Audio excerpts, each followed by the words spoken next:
Everybody, Andy here again. Well, this morning I got an invite for the latest buzzword, I suppose, in social networking, social media sites. That site being a site called Pinterest. You may well have heard about it. It's one of those things that's been talked about quite a lot at the moment. It's like an invite only type thing. You can apply to the company themselves or to the site themselves to actually get involved and get an invite. I've seen people talking about it. I happened to tweet about it yesterday or the day before, saying, you know, is this a website too far? Which is a bit about what this video is about altogether, I think.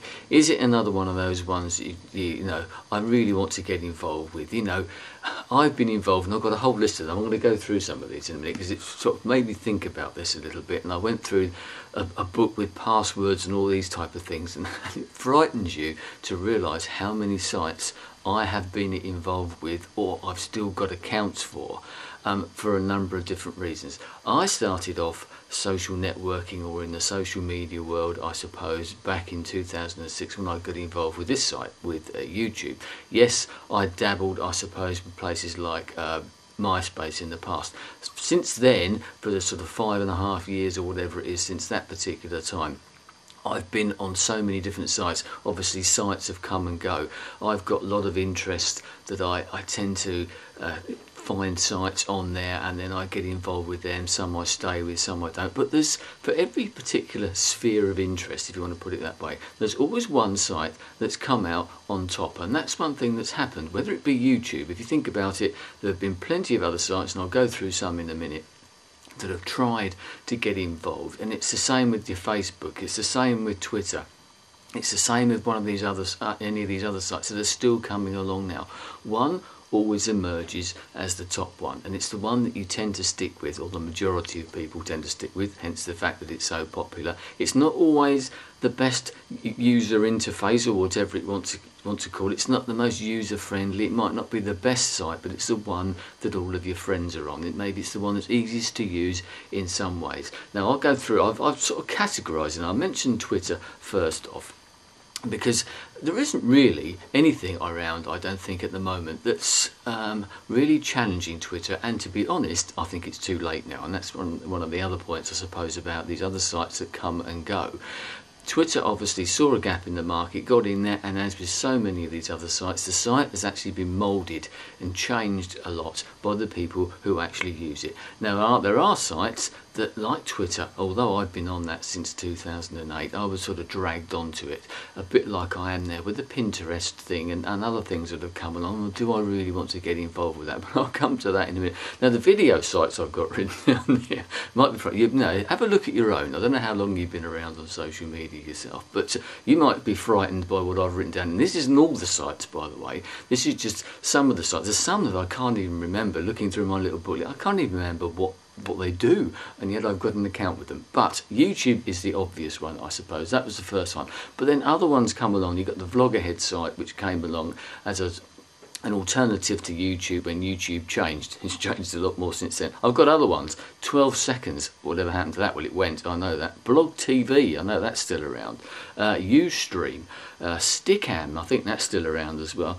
Vimeo isn't one that I know is still around and is maybe better used for good quality videos. You see those still quite a lot. And Trip Films, which is one that was like a travel type of thing as well. As I said, some of these are probably still there. I know that at least one of them has gone now. I come on to the sort of social networking side. Facebook is obviously the main one. Although you had MySpace before that, and I've still got a MySpace account. I've just deleted the one for the radio station Hastings Rock because it lost it, I think. You know, people still use it. It's still handy for musicians and bands and things like that. For the general public, I think, I don't think people tend to use it. Facebook. Now, I actually have two Facebook accounts. I have my normal one in my normal name, but what tends to happen, and the reason I should probably end up on Pinterest, and one of my colleagues on Facebook and a good friend of mine actually pointed out, you need to go onto Pinterest, Andy, to grab your andymooseman name.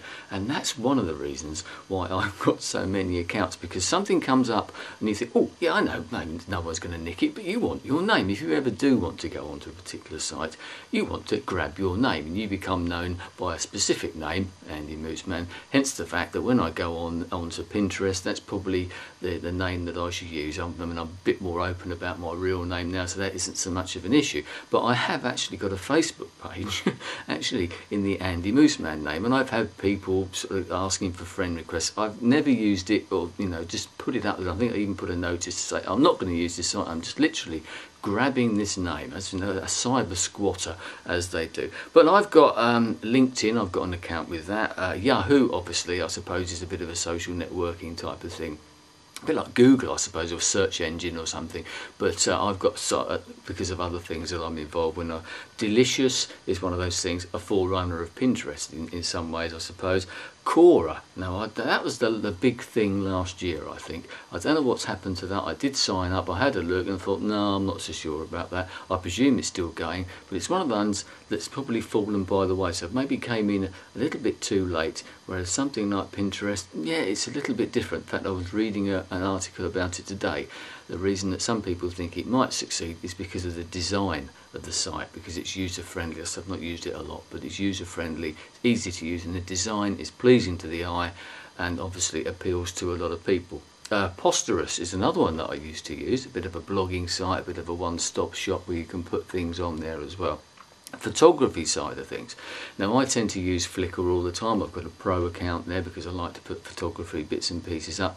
Yes, I share them on my Facebook, and that's one of the reasons that Facebook is good in that you can put your blog posts, you can link your videos to YouTube, etc., and you can put photos up there, but then I have to upload them also to Flickr. That's one of the sort of factors, I think, that makes us not go to so many sites and keeps us locked in to certain sites, I suppose. Places like Twitter and YouTube are great sites in their own way, but the reason that Facebook has taken off in the way that it has is because I can link my tweets, as I do, to Facebook, and I can link my videos and even my blog posts, etc. as well. That's what makes it better and makes it stand out as well. Posterous, as I said, I keep meaning to delete that, but it's the old thing, I think I'll just keep it there. I'll never use it, I'll never go there. I've even stopped, unsubscribed from the emails that I tend to get now. Photos, I said Flickr is the main one. Daily Booth, yes. I wonder whatever happened to that. I know people are still using it. It's something I never really got into, I don't think. Occasionally I had little bursts, I think, of enthusiasm, but I know people do still to use it. And I've got things like Lulu, which was a photography type, a bookmaking site, as was something called Blurb, and I've got one here called Wakupa. Enlighten me, please, when I've still got an account with them. The music ones, well, obviously I'm being a musician, a bit of a music fan. I've got lots of those. Audio Boo is something that I tend to use for podcasts. Once again, I can link them to my Facebook page, put them on my blog and that type of thing. So that's the one that stands out there. But I've got Spotify accounts, I've got SoundCloud accounts, I've got an account with iTunes, no surprise there, I suppose.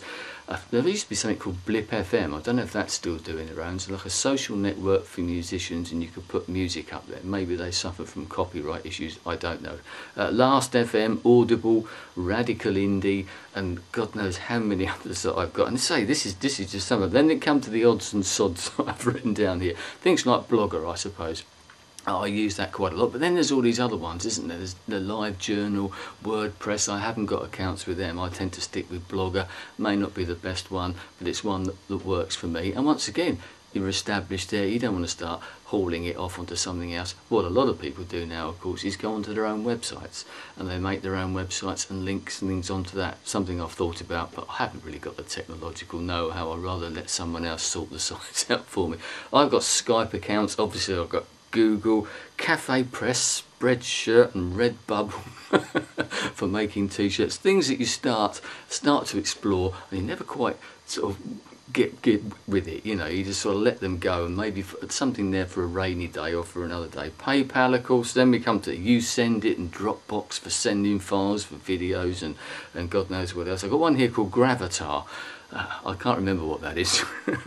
Another Technorati. Geocaching, yes, this is one that I stumbled on a while ago through other people. BBC accounts, and I've got private forums, and I hadn't even thought about the location services that are coming, like Foursquare, and there's another one whose name I've forgotten, and I think Facebook did one called Places or something.